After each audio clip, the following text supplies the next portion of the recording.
ನಮಸ್ಕಾರ ಸ್ನೇಹಿತರೆ. ಶ್ರೀ ಭಗವದ್ಗೀತೆ 11ನೇ ಅಧ್ಯಾಯದಲ್ಲಿ ಶ್ರೀಕೃಷ್ಣನು ವಿಶ್ವರೂಪ ದರ್ಶನ ಯೋಗದ ಬಗ್ಗೆ ಅರ್ಜುನನಿಗೆ ಹೇಳುತ್ತಿದ್ದಾರೆ.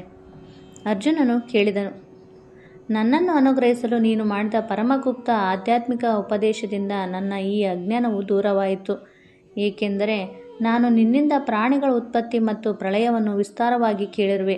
ಹಾಗೆಯೇ ನಿನ್ನ ಅವಿನಾಶಿ ಮಹಿಮೆಯನ್ನು ಕೇಳಿರುವೆ. ನೀನು ತನ್ನ ವಿಷಯದಲ್ಲಿ ಹೇಳಿದುದು ಸರಿಯಾಗಿಯೇ ಇದೆ. ಆದರೆ ಪುರುಷೋತ್ತಮ, ನಿನ್ನ ಜ್ಞಾನ, ಐಶ್ವರ್ಯ, ಶಕ್ತಿ, ಬಲ, ವೀರ್ಯ ಹಾಗೂ ತೇಜಸ್ಸಿನಿಂದ ಕೂಡಿದ ಈಶ್ವರೀ ಸ್ವರೂಪವನ್ನು ನಾನು ಪ್ರತ್ಯಕ್ಷವಾಗಿ ನೋಡಬಯಸುತ್ತೇನೆ. ಏ ಪ್ರಭುವೇ, ನಿನ್ನ ಈ ರೂಪವನ್ನು ನಾನು ನೋಡಬಲ್ಲೆ ಎಂದು ನಿನಗೆ ಅನಿಸಿದರೆ, ಏಲೇ ಯೋಗೇಶ್ವರ, ಆ ಅವಿನಾಶಿ ಸ್ವರೂಪವನ್ನು ನನಗೆ ದರ್ಶನ ಮಾಡಿಸು.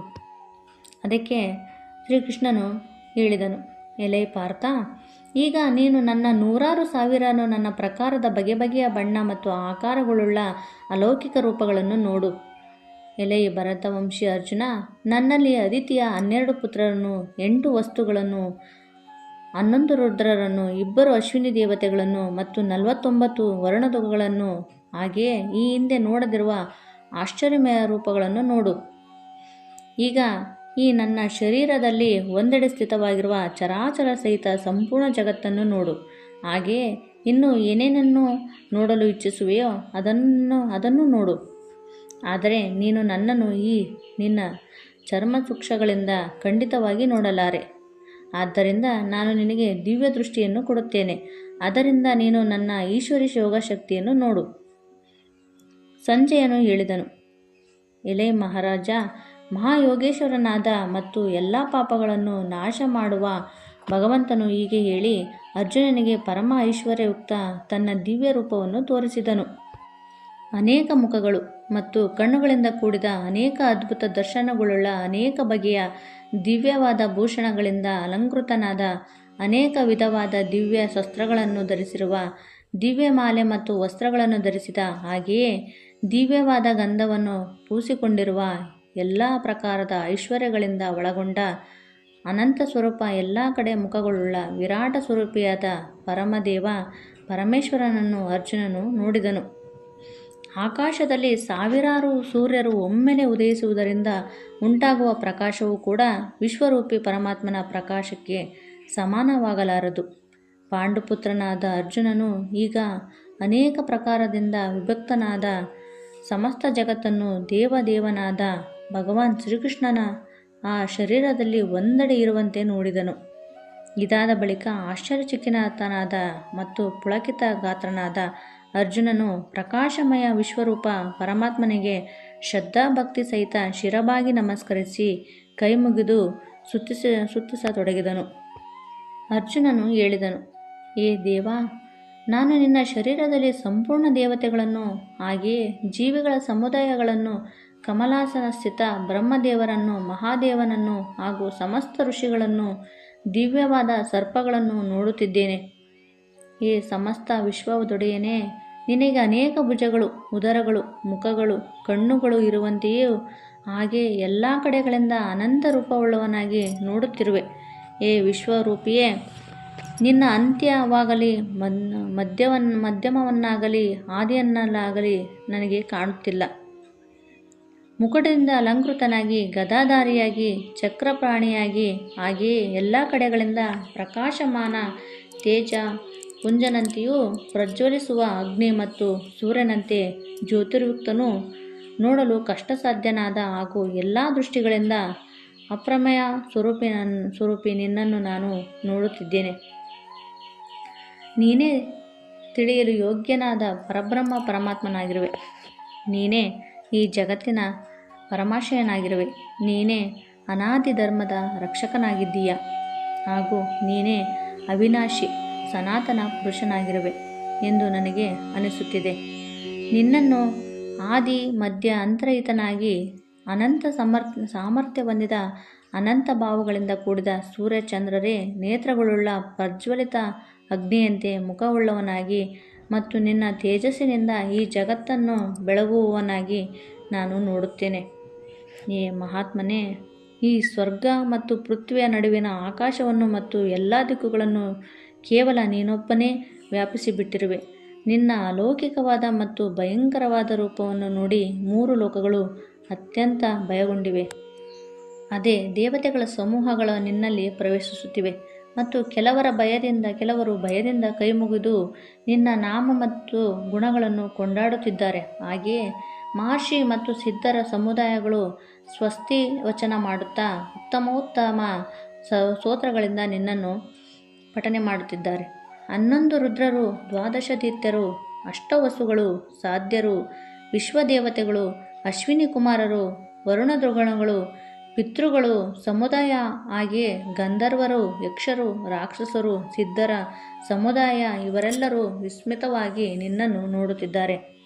ಏ ಮಹಾಭಾವವೇ, ನಿನ್ನ ಅನೇಕ ಮುಖಗಳ ಮತ್ತು ಬಹುನೇತ್ರಗಳುಳ್ಳ ಅನೇಕ ಬಾಹುಗಳು, ತೊಡೆಗಳು, ಕಾಲುಗಳುಳ್ಳ ಅನೇಕ ಉದರಗಳುಳ್ಳ ಮತ್ತು ಹಲವು ಕೊರೆದಾಡೆಗಳಿಂದ ಅತ್ಯಂತ ವಿಕಾರಳವಾದ ಮಹತ್ವದ ರೂಪವನ್ನು ನೋಡಿ ಎಲ್ಲ ಜನರು ವ್ಯಾಕುಲರಾಗುತ್ತಿದ್ದಾರೆ. ಹಾಗೂ ನಾನೂ ಕೂಡ ವ್ಯಾಕುಲನಾಗಿದ್ದೇನೆ, ಏಕೆಂದರೆ ವಿಷ್ಣು ಆಕಾಶವನ್ನು ಮುಟ್ಟಿದ ತೇಜಸ್ವಿ, ಅನೇಕ ಬಣ್ಣಗಳಿಂದ ಕೂಡಿದ ತೆರೆದಿರುವ ಮುಖಗಳು ಮತ್ತು ಪ್ರಕಾಶಮಾನ ನೇತ್ರಗಳಿಂದ ಕೂಡಿದ ನಿನ್ನನ್ನು ನೋಡಿ ಭಯಗೊಂಡು ಅಂತಃಕರಣವುಳ್ಳ ನನಗೆ ಧೈರ್ಯ ಮತ್ತು ಶಾಂತಿಯೂ ಇಲ್ಲವಾಗಿದೆ. ಕೋರೆದಾಡೆಗಳಿಂದಾಗಿ ವಿಕಾರಳವಾದ ಪ್ರಳಯಕಾಲದ ಅಗ್ನಿಯಂತೆ ಪ್ರಜ್ವಲಿತ ನಿನ್ನ ಮುಖಗಳನ್ನು ನೋಡಿ ನಾನು ದಿಕ್ಕೆಟ್ಟು ನೆಮ್ಮದಿಯನ್ನು ಕಳೆದುಕೊಂಡಿದ್ದೇನೆ. ಆದ್ದರಿಂದ ಏ ದೇವಾದಿದೇವ, ಏ ಜಗನ್ನಿವಾಸನೇ, ನೀನು ಪ್ರಸನ್ನನಾಗು. ಈ ಧೃತರಾಷ್ಟ್ರನ ಪುತ್ರರೆಲ್ಲರೂ ರಾಜರ ಸಮುದಾಯದೊಂದಿಗೆ ನಿನ್ನೊಳಗೆ ಪ್ರವೇಶಿಸುತ್ತಿದ್ದಾರೆ. ಹಾಗೂ ಪಿತಾಮಹ ಭೀಷ್ಮ, ದ್ರೋಣಾಚಾರ್ಯರು, ಕರ್ಣ ಮತ್ತು ನಮ್ಮ ಪಕ್ಷದವರು ಕೂಡ ಪ್ರಧಾನ ಯೋಧರೊಂದಿಗೆ ಎಲ್ಲರೂ ನಿನ್ನ ಕೋರೆದಾಡೆಗಳಿಂದಾಗಿ ವಿಕಾರಳ ಭಯಾನಕವಾದ ಮುಖಗಳಲ್ಲಿ ಅತಿವೇಗವಾಗಿ ಓಡುತ್ತಾ ಪ್ರವೇಶಿಸುತ್ತಿದ್ದಾರೆ. ಮತ್ತು ಕೆಲವರಾದರೋ ಪುಡಿಪುಡಿಯಾದ ತಲೆಗಳ ಸಹಿತ ನಿನ್ನ ಹಲ್ಲುಗಳ ಸಂಧಿಗಳಲ್ಲಿ ಸಿಕ್ಕಿಕೊಂಡಿರುವುದಾಗಿ ಕಾಣುತ್ತಿದ್ದಾರೆ. ನದಿಗಳ ಅನೇಕ ಜಲ ಪ್ರವಾಹಗಳು ಸ್ವಾಭಾವಿಕವಾಗಿ ಸಮುದ್ರದ ಕಡೆಗೆ ಧಾವಿಸುವಂತೆ, ಅಂದರೆ ಅದರ ಅರ್ಥ ಸಮುದ್ರದಲ್ಲಿ ಪ್ರವೇಶಿಸುವಂತೆಯೇ ಈ ನರಲೋಕದ ವೀರರು ಪ್ರಜ್ವಲಿಸುತ್ತಿರುವ ನಿನ್ನ ಬಾಯಿಗಳಲ್ಲಿ ಪ್ರವೇಶಿಸುತ್ತಿದ್ದಾರೆ. ಪತಂಗಗಳು ಮೋಹದಿಂದ ಸಾಯಲು ಉರಿಯುವ ಬೆಂಕಿಯಲ್ಲಿ ಅತಿ ವೇಗವಾಗಿ ಧರಿಸಿ ಬೀಳುವಂತೆಯೇ ಈ ಜನರೆಲ್ಲರೂ ಕೂಡ ತಮ್ಮ ನಾಶಕ್ಕಾಗಿ ನಿನ್ನ ಬಾಯಿಯೊಳಗೆ ಅತ್ಯಂತ ವೇಗದಿಂದ ಧಾವಿಸುತ್ತಾ ಪ್ರವೇಶಿಸುತ್ತಿದ್ದಾರೆ ಎಂದೆನಿಸುತ್ತಿದೆ ನನಗೆ. ನೀನು ಆ ಸಮಸ್ತ ಲೋಕಗಳನ್ನು ಪ್ರಜ್ವಲಿತ ಬಾಯಿಗಳಿಂದ ನುಂಗಿ ಹಾಕುತ್ತಾ ಎಲ್ಲ ಕಡೆಗಳಿಂದ ಪದೇ ಪದೇ ಚಪ್ಪರಿಸುತ್ತಿರುವೆ. ಏ ವಿಷ್ಣುವೇ, ನಿನ್ನ ಪ್ರಕಾಶವು ಜಗತ್ತೆಲ್ಲವನ್ನು ತೇಜದಿಂದ ಪೂರ್ಣಗೊಳಿಸಿ ಸಂತೃಪ್ತಗೊಳಿಸುತ್ತಿರುವೆ. ಭಯಂಕರ ರೂಪವನ್ನು ಧರಿಸಿದ ನೀನು ಯಾರು? ನನಗೆ ದಯಮಾಡಿ ತಿಳಿಸು. ಏ ದೇವ ಶ್ರೇಷ್ಠ, ನಿನಗೆ ನಮಸ್ಕಾರಗಳು. ನೀನು ಪ್ರಸನ್ನನಾಗು. ಆದಿಪುರುಷನಾದ ನಿನ್ನನ್ನು ನಾನು ವಿಶೇಷ ರೂಪದಿಂದ ತಿಳಿಯಲು ಬಯಸುತ್ತೇನೆ, ಏಕೆಂದರೆ ನಿನ್ನ ಪ್ರವೃತ್ತಿಯು ನನಗೆ ತಿಳಿಯದಾಗಿದೆ. ಶ್ರೀ ಭಗವಂತನು ಹೇಳಿದನು, ನಾನು ಲೋಕಗಳ ನಾಶಕ್ಕಾಗಿ ಬೆಳೆದಿರುವ ಮಹಾಕಾಲನಾಗಿದ್ದೇನೆ. ಈಗ ಈ ಲೋಕವನ್ನು ನಾಶ ಮಾಡಲು ಪ್ರವೃತ್ತನಾಗಿದ್ದೇನೆ. ಆದ್ದರಿಂದ ಶತ್ರು ಪಕ್ಷದಲ್ಲಿ ಇರುವ ಯೋಧರೆಲ್ಲರೂ ನೀನು ಯುದ್ಧ ಮಾಡದಿದ್ದರೂ ಉಳಿಯಲಾರರು, ಅಂದರೆ ಎಲ್ಲರೂ ನಾಶವಾಗುವವರು. ಆದ್ದರಿಂದ ನೀನು ಎದ್ದು ನಿಲ್ಲು, ಶತ್ರುಗಳನ್ನು ಗೆದ್ದು ಧನ ಧಾನ್ಯ ಸಂಪನ್ನವಾದ ರಾಜ್ಯವನ್ನು ಅನುಭವಿಸು. ಈ ಎಲ್ಲ ಶೂರವೀರರನ್ನು ನಾನು ಮೊದಲೇ ಕೊಂದಿರುವೆನು. ನೀನೇನಾದರೂ ಕೇವಲ ನಿಮಿತ್ತ ಮಾತ್ರನಾಗು ಅಷ್ಟೇ. ದ್ರೋಣಾಚಾರ್ಯರ, ಪಿತಾಮಹ ಭೀಷ್ಮರು, ಹಾಗೆಯೇ ಜಯದ್ರಥ, ಕರ್ಣ ಮತ್ತು ಇನ್ನೂ ಅನೇಕರನ್ನು ನಾನು ಕೊಂದಿರುವ ಶೂರವೀರರನ್ನು ನೀನು ಕೊಂದು ಬಿಡು. ಹೆದರಬೇಡ, ಯುದ್ಧದಲ್ಲಿ ಖಂಡಿತವಾಗಿ ನೀನು ಶತ್ರುಗಳನ್ನು ಗೆಲ್ಲುವೆ. ಅದಕ್ಕಾಗಿ ಯುದ್ಧ ಮಾಡು. ಸಂಜಯನು ಹೇಳಿದನು. ಭಗವಾನ್ ಕೇಶವನ ಈ ಮಾತನ್ನು ಕೇಳಿ ಕಿರೀಟಿ ಅರ್ಜುನನು ಕೈಮುಗಿದುಕೊಂಡು ನಡುಗುತ್ತಾ ನಮಸ್ಕರಿಸಿ ಇನ್ನೊಮ್ಮೆ ಅತ್ಯಂತ ಭಯಗೊಂಡು ನಮಸ್ಕರಿಸುತ್ತಾ ಭಗವಾನ್ ಶ್ರೀಕೃಷ್ಣನಲ್ಲಿ ಗದ್ಗದಿತನಾಗಿ ಸ್ತುತಿಸತೊಡಗಿದನು. ಅರ್ಜುನ ಹೇಳಿದನು, ಏ ಅಂತರ್ಯಾಮಿಯೇ, ನೀನು ನಾಮ, ಗುಣ ಮತ್ತು ಪ್ರಭಾವದ ಕೀರ್ತನೆಯಿಂದ ಜಗತ್ತು ಅತಿ ಹರ್ಷಿತವಾಗುತ್ತಾ ಪ್ರೇಮ ವಿಲಾಸವಾಗುತ್ತದೆ ಇದೆ. ಹಾಗೆಯೇ ಭಯಗೊಂಡು ರಾಕ್ಷಸರು 10 ದಿಕ್ಕುಗಳಲ್ಲಿಯೂ ಓಡಿ ಹೋಗುತ್ತಿದ್ದಾರೆ ಹಾಗೂ ಸಿದ್ಧಗಳ ಸಮುದಾಯವೆಲ್ಲ ನಮಸ್ಕರಿಸುತ್ತಿವೆ. ಇದು ಯೋಗ್ಯವೇ ಆಗಿದೆ. ಬ್ರಹ್ಮದೇವರಿಗೂ ಆದಿಕರ್ತನಾದ ಹಾಗೂ ಎಲ್ಲದರಲ್ಲಿ ಶ್ರೇಷ್ಠನಾದ ನಿನಗೆ ಇವರು ಹೇಗೆ ನಮಸ್ಕರಿಸುವುದವರು? ಏಕೆಂದರೆ ಏ ಅನಂತ, ಏ ದೇವಾದಿದೇವನೇ, ಏ ಜಗನ್ನಿವಾಸನೇ, ಸತ್ ಅಸತ್ ಮತ್ತು ಅದಕ್ಕಿಂತ ಶ್ರೇಷ್ಠನಾದ ಅಕ್ಷರನೂ ಅರ್ಥಾತ್ ಸಚ್ಚಿದಾನಂದಗನ ಬ್ರಹ್ಮನು ನೀನೇ ಆಗಿದ್ದೀಯ. ನೀನು ಆದಿದೇವನು, ಸನಾತನು, ಪುರುಷನೂ ಆಗಿರುವೆ. ಈ ಜಗತ್ತಿನ ಪರಮಶ್ರೇಯನೂ ನೀನೇ ಆಗಿರುವೆ. ಜಗತ್ತನ್ನು ಅರಿಯುವನು ಮತ್ತು ತಿಳಿಯನು ಯೋಗ್ಯನು, ಪರಮಧಾಮವು ನೀನೇ ಆಗಿರುವೆ. ಈ ಅನಂತ ರೂಪನೇ, ನೀನು ಈ ಜಗತ್ತೆಲ್ಲವನ್ನು ವ್ಯಾಪಿಸಿರುವೆ. ನೀನೇ ಅಗ್ನಿ, ಯಮ, ವರುಣ, ಚಂದ್ರ, ಪ್ರಜೆಗಳ ಒಡೆಯನಾದ ಬ್ರಹ್ಮದೇವನು ಮತ್ತು ಬ್ರಹ್ಮದೇವರಿಗೂ ತಂದೆ ಆಗಿರುವೆ. ನಿನಗೆ ಸಾವಿರಾರು ಬಾರಿ ನಮಸ್ಕಾರಗಳು. ನಿನಗೆ ಇನ್ನೂ ಪದೇ ಪದೇ ನಮಸ್ಕಾರಗಳು, ಮತ್ತೆ ನಮಸ್ಕಾರಗಳು. ಈ ಅನಂತ ಸಮರ್ಥವುಳ್ಳವನೇ, ನಿನಗೆ ಮುಂದಿನಿಂದ ಹಾಗೂ ಹಿಂದಿನಿಂದ ನಮಸ್ಕಾರಗಳು. ಹೇ ಸರ್ವಾತ್ಮನೇ, ನಿನಗೆ ಎಲ್ಲ ಕಡೆಗಳಿಂದ ನಮಸ್ಕಾರವಿರಲಿ. ಏಕೆಂದರೆ ಅನಂತ ಪರಾಕ್ರಮಶಾಲಿಯಾದ ನೀನು ಎಲ್ಲ ಜಗತ್ತನ್ನು ವ್ಯಾಪಿಸಿಕೊಂಡಿರುವೆ. ಆದ್ದರಿಂದ ನೀನೇ ಸರ್ವರೂಪನಾಗಿರುವೆ. ಹೇ ಪರಮೇಶ್ವರನೇ, ನಿನ್ನ ಈ ಪ್ರಭಾವವನ್ನು ತಿಳಿಯದ ನೀನು ನನಗೆ ಮಿತ್ರನಾಗಿದ್ದೀಯೆ ಎಂದು ತಿಳಿದು ಪ್ರೇಮದಿಂದ ಅಥವಾ ಪ್ರಮಾದದಿಂದ ನಾನು ಹೇ ಕೃಷ್ಣ, ಹೇ ಯಾದವ, ಹೇ ಸಖನೆ ಎಂದು ಈ ಪ್ರಕಾರವಾಗಿ ತಿಳಿಯದೆ ಯೋಚಿಸದೆ ಹಠಾತ್ತನೆ ಹೇಳಿರುವೆ. ಹಾಗೂ ಹೇ ಅಚ್ಯುತ, ನಾನು ವಿನೋದಕ್ಕಾಗಿ ವಿವಾಹ, ಶಯ್ಯ, ಆಸನ, ಭೋಜನಾದಿಗಳಲ್ಲಿ ಒಬ್ಬನಿದ್ದಾಗ ಅಥವಾ ಮಿತ್ರರ ಸಮ್ಮುಖದಲ್ಲಿ ನಿನ್ನನ್ನು ಅವಮಾನಿಸಿರುವೆನು. ಇವೆಲ್ಲ ಅಪರಾಧಗಳಿಗಾಗಿ ಅಚಿಂತ್ಯ ಪ್ರಭಾವಶಾಲಿಯಾದ ನಿನ್ನಲ್ಲಿ ನಾನು ಕ್ಷಮೆಯನ್ನು ಬೇಡುತ್ತಿರುವೆನು. ದಯವಿಟ್ಟು ನನ್ನನ್ನು ಕ್ಷಮಿಸು. ನೀನು ಚರಾಚರ ಶಕ್ತಿಯ ಜಗತ್ತಿನ ಜನಕನಾಗಿರುವೆ, ಹಾಗೆಯೇ ಸರ್ವಶ್ರೇಷ್ಠ ಗುರು ಆಗಿರುವೆ ಮತ್ತು ಅತ್ಯಂತ ಪೂಜನೀಯನಾಗಿರುವೆ.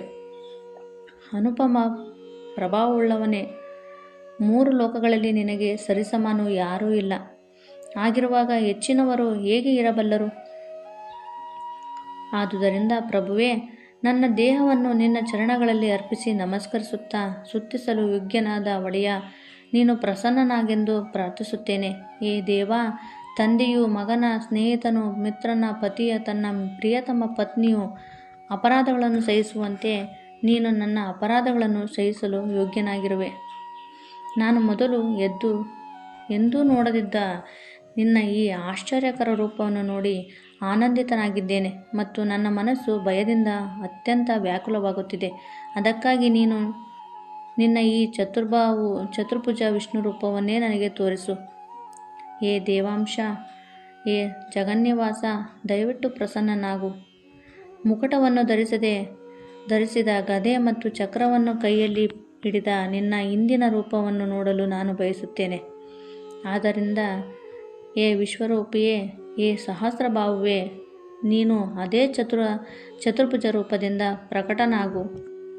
ಶ್ರೀಕೃಷ್ಣನು ಹೇಳಿದನು, ಎಲೆ ಅರ್ಜುನ, ನಿನ್ನ ಮೇಲೆ ಅನುಗ್ರಹ ತೋರಲು ನಾನು ನನ್ನ ಯೋಗಶಕ್ತಿಯ ಪ್ರಭಾವದಿಂದ ಪರಮ ತೇಜೋಮಯ, ಎಲ್ಲರ ಆದಿಯಾದ ಅಸೀಮವಾದ ವಿರಾಟ ರೂಪವನ್ನು ನಿನಗೆ ತೋರಿದ್ದೇನೆ. ಅದನ್ನು ನೀನಲ್ಲದೆ ಬೇರೆ ಯಾರೂ ಈ ಹಿಂದೆ ನೋಡಿರಲಿಲ್ಲ. ಮನುಷ್ಯ ಲೋಕದಲ್ಲಿ ಇಂತಹ ವಿಶ್ವರೂಪವುಳ್ಳ ನನ್ನನ್ನು ನೀನಲ್ಲದೆ ವೇದಾಧ್ಯಯನದಿಂದಾಗಲಿ, ಯಜ್ಞಗಳಿಂದಾಗಲಿ, ದಾನಾದಿಗಳಿಂದಾಗಲಿ, ವೈದಿಕ ಕರ್ಮಗಳಿಂದಾಗಲಿ, ಉಗ್ರವಾದ ತಪಸ್ಸಿನಿಂದಾಗಲಿ ಬೇರೆ ಯಾರೂ ನೋಡಲು ಶಕ್ಯವಿರಲಿಲ್ಲ. ನನ್ನ ಇಂತಹ ಭಯಂಕರ ರೂಪವನ್ನು ನೋಡಿ ನೀನು ಭಯಪಡಬೇಡ, ಅಂತಹ ಮೂಢಭಾವವನ್ನು ಹೊಂದಬೇಡ. ನೀನು ಭಯರಹಿತನಾಗಿ ಪ್ರೀತಿಯುಕ್ತ ಮನಸ್ಸಿನಿಂದ ನನ್ನ ಅದೇ ಶಂಖ, ಚಕ್ರ, ಗದಾ, ಪದ್ಮಗಳನ್ನು ಧರಿಸಿದ ಚತುರ್ಭುಜ ರೂಪವನ್ನು ಪುನಃ ನೋಡು. ಸಂಜಯನು ಹೇಳಿದನು. ಭಗವಾನ್ ವಾಸುದೇವನು ಅರ್ಜುನನಲ್ಲಿ ಹೀಗೆ ಹೇಳಿ ಮತ್ತೆ ತನ್ನ ಚತುರ್ಭುಜ ರೂಪವನ್ನು ತೋರಿದನು ಮತ್ತು ಪುನಃ ಮಹಾತ್ಮ ಶ್ರೀಕೃಷ್ಣನು ಸೌಮ್ಯ ರೂಪವನ್ನು ಧರಿಸಿ ಭಯಗ್ರಸ್ತನಾದ ಅರ್ಜುನನಿಗೆ ಧೈರ್ಯ ತುಂಬಿದನು. ಅರ್ಜುನನು ಹೇಳಿದನು, ಹೇ ಜನಾರ್ದನ, ನಿನ್ನ ಈ ಅತಿಶಯ ಶಾಂತವಾದ ಮನುಷ್ಯ ರೂಪವನ್ನು ನೋಡಿ ಈಗ ನನ್ನ ಮನಸ್ಸು ಸ್ಥಿರವಾಗಿ ನಾನು ಸ್ವಾಭಾವಿಕ ಸ್ಥಿತಿಯನ್ನು ಹೊಂದಿರುವೆ. ಶ್ರೀ ಭಗವಂತನು ಹೇಳಿದನು, ಅರ್ಜುನ, ನೀನು ನೋಡಿದ ಈ ಚತುರ್ಭುಜ ರೂಪದ ದರ್ಶನವು ತುಂಬ ದುರ್ಬಲವಾಗಿದೆ. ದೇವತೆಗಳು ಕೂಡ ಸದಾಕಾಲ ಈ ರೂಪದ ದರ್ಶನಕ್ಕಾಗಿ ಆಸೆ ಪಡುತ್ತಾರೆ. ನೀನು ನೋಡಿದ ಇಂತಹ ನನ್ನ ಚತುರ್ಭುಜ ರೂಪವನ್ನು ವೇದಗಳಿಂದ, ತಪಸ್ಸಿನಿಂದ, ದಾನದಿಂದ ಮತ್ತು ಯಜ್ಞದಿಂದ ದರ್ಶಿಸಲಾಗುವುದು. ಆದರೂ ಎಲೈ ಪರಂತಪ ಅರ್ಜುನ, ಅನನ್ಯ ಭಕ್ತಿಯಿಂದ ಇಂತಹ ಚತುರ್ಭುಜ ರೂಪವುಳ್ಳ ನನ್ನನ್ನು ಪ್ರತ್ಯಕ್ಷವಾಗಿ ನೋಡಲು, ತತ್ವದಿಂದ ತಿಳಿಯಲು, ಹಾಗೆಯೇ ಪ್ರವೇಶಿಸಲು, ಅಂದರೆ ಅದರ ಅರ್ಥ ನನ್ನೊಳಗೆ ಐಕ್ಯವಾಗಲು ಶಕ್ಯವಾಗಿದೆ. ಅರ್ಜುನ, ಕೇವಲ ನನಗಾಗಿಯೇ ಸಮಸ್ತ ಕರ್ತವ್ಯ ಕರ್ಮಗಳನ್ನು ಮಾಡುವ, ನನ್ನಲ್ಲಿ ಪಾರಾಯಣನಾದ, ನನ್ನ ಭಕ್ತನಾದ, ಆಸಕ್ತಿರಹಿತನಾದ ಮತ್ತು ಸರ್ವ ಪ್ರಾಣಿಗಳಲ್ಲಿ ವೈರಭಾವರಹಿತನಾದ ಅನನ್ಯ ಭಕ್ತನು ನನ್ನನ್ನೇ ಹೊಂದುತ್ತಾನೆ. ಇಲ್ಲಿಗೆ ಶ್ರೀ ಭಗವದ್ಗೀತೆಯ 11ನೇ ಅಧ್ಯಾಯ ಮುಕ್ತಾಯವಾಗಿದೆ.